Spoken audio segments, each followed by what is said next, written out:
actually ran back in February at the marathon trial. So first question I got to ask Jake is how's the last 4 months been? What do your guys' calendars look like from February 13th to getting here and like racing the 10K? How's that looked? Well, there was a 2-week period of mourning for kind of a really rough trial segment. The heat really hit me hard, and I kind of faded a little bit towards the end there, and so I had to kind of regroup from that a little bit. And then, I mean, I think you've seen some of the carnage with a lot of the guys that ran that marathon. You've seen lots of injuries with a bunch of people that competed there, and so trying to stay out of that, just talking with Keith and Kevin, we decided to make this more of a very strength-oriented 10K training segment. So, I mean, this will be my first race on the track for this segment, and that was very deliberate. I find that I get a little beaten up if I try and do too much track work. Achilles pain, all sorts of old injuries flaring up. So we focused on just doing really long, strength-oriented stuff.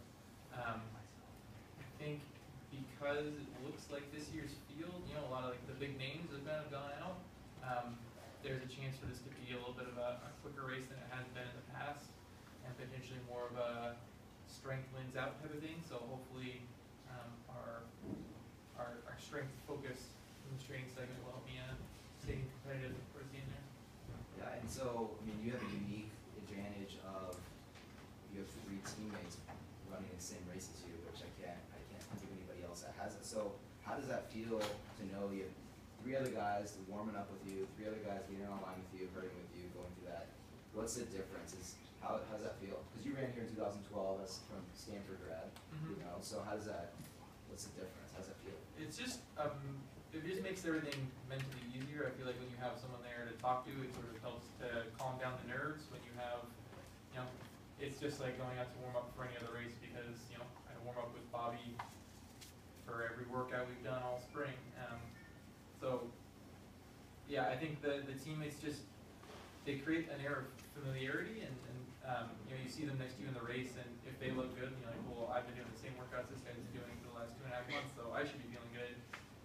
It gives you more incentive to try and move up and help someone if it looks like they're ahead of you, and hopefully I do the same for them if I'm leading them.